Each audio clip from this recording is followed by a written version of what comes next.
For this print exchange, I am going to make some prints with photosensitive resin. So this is like a cyanotype process, but you can add different color pigments to it. So I'm going to start making the emulsion. This is based on a process called SBQ Zerochrome, and I'll put the link to the alternative photography website article where you can read about it and get the recipe that I'm using for this. Okay, safety first, friends.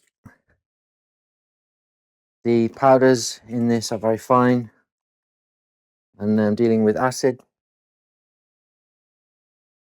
so definitely need gloves as well.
Hello.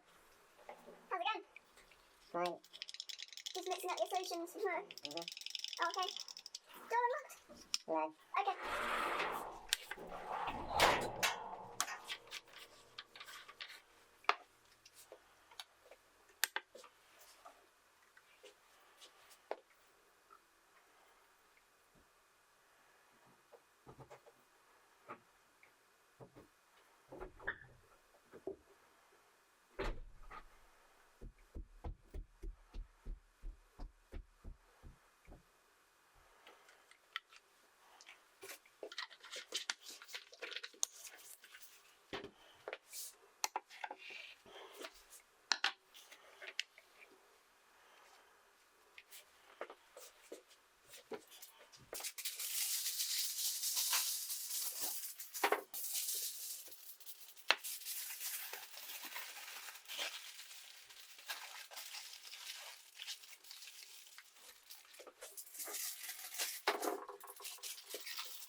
This has been mixing for 12 hours now, so it's time to neutralize the solution, and then it will be ready to use.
Now we've made the actual emulsion and it's in a light sealed bottle.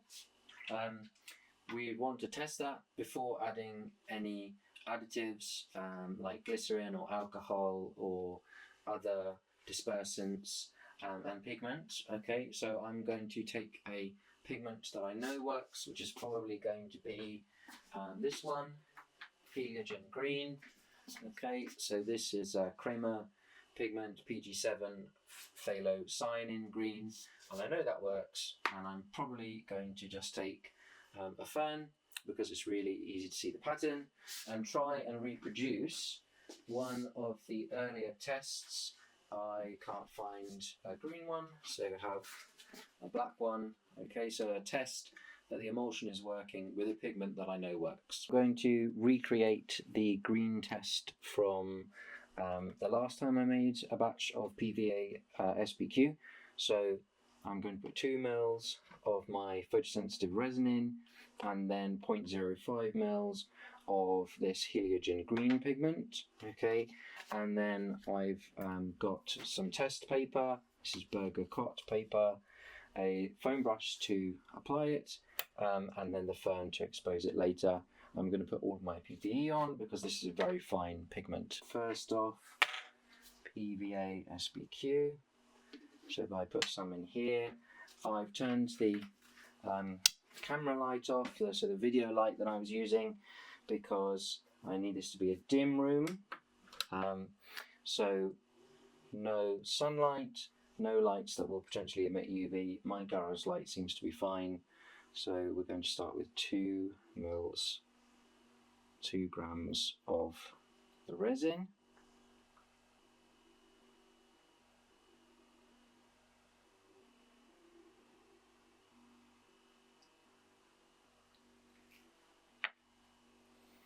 Okay, so 2 grams of the resin, and then I'm going to put my mask on and do the pigment.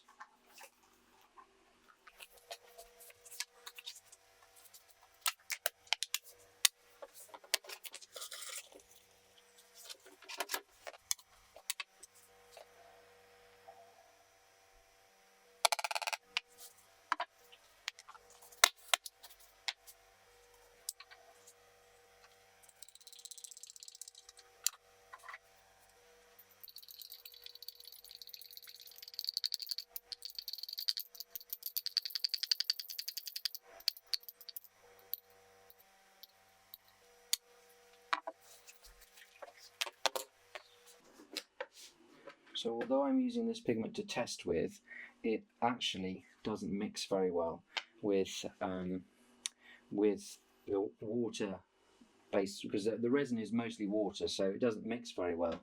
And what I'm going to do is just leave it for a sec and then really mix it well with the foam brush before I apply it. I'm not putting in any dispersants now, just because they might interfere with the UV sensitivity of the test. So let me just grab some of this. Okay, so I'm going to mix this up a bit more.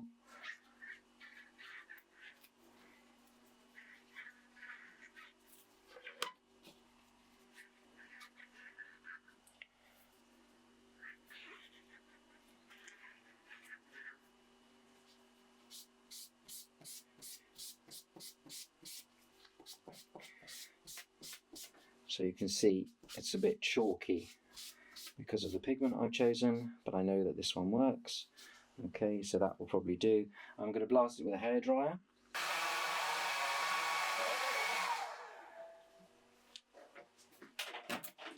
Okay, so it needs to be completely dry before placing objects on. So now it's ready to go into the light box with the fern on top. So we'll do that now.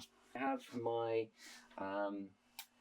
test strip, which is coated and dry. I have my fern. This is my makeshift light box. So what I'll do is I'll place the test on a piece of board. I'll plop the fern over the top of this, something like that, and then underneath I have a sheet of glass which will just help flatten out, perspex, and then some clips for each side to hold it down. Okay, so this helps keep whatever you've got in contact with the paper nice and flat.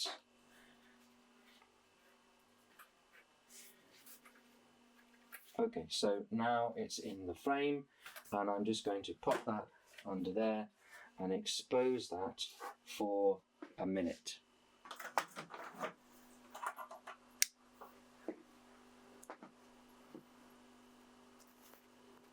Now we can get it out of the frame, and with some pigments you will actually see that a reaction has taken place. With this one and this process, you can't see it really until you've developed it. Okay, so what we're going to do now is develop it. All you need to do is run it under a tap, so get water flowing over it. So I'm going to do that now. And it doesn't matter a huge amount what temp this is, but I find lukewarm works best. And then I'm just going to go for it.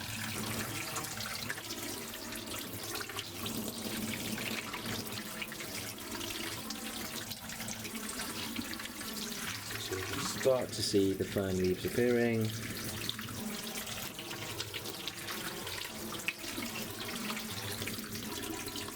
And if it hasn't appeared by now, it probably hasn't worked.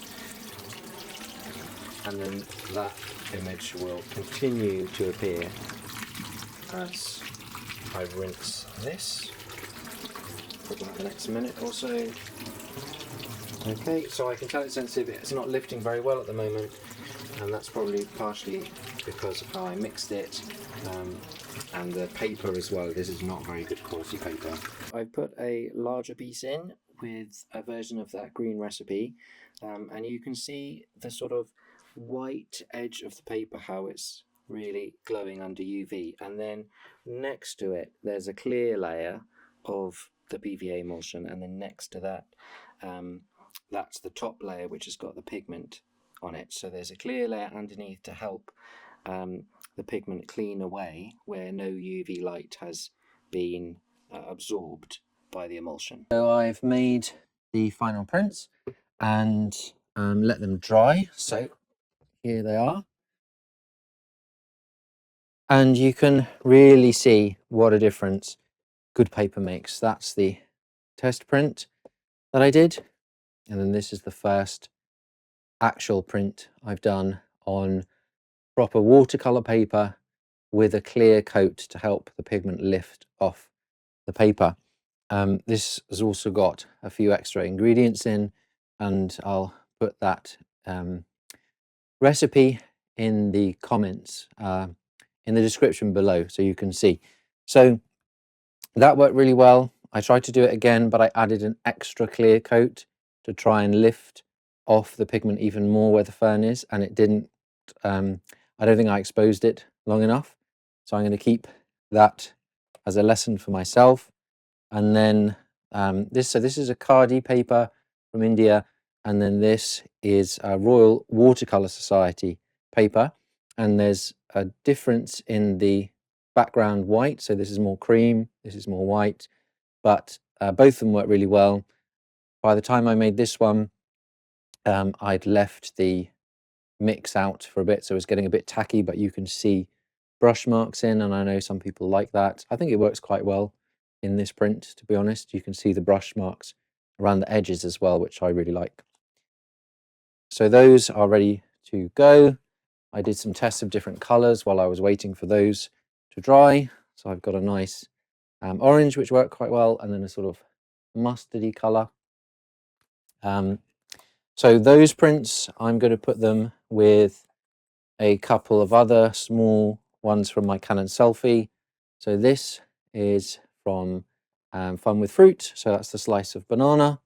And then one from my drone.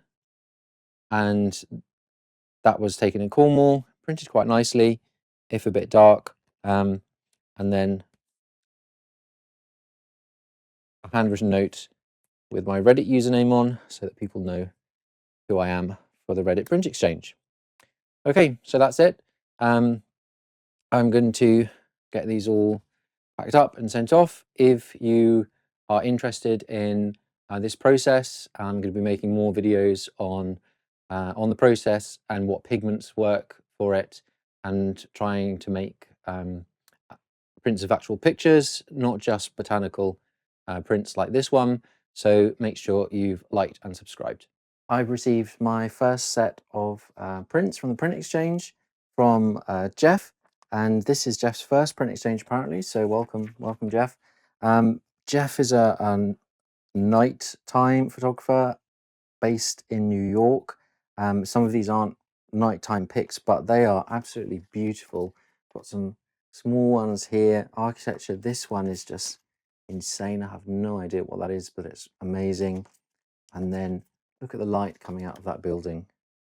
Just gorgeous little prints. And then some large ones as well. Loads of prints from Jeff. Beautiful building. Maybe Blue Hour, not quite sure. But this is just masterful. Look at that. Beautiful nighttime shot. Makes me wish I was in New York doing nighttime photography with Jeff.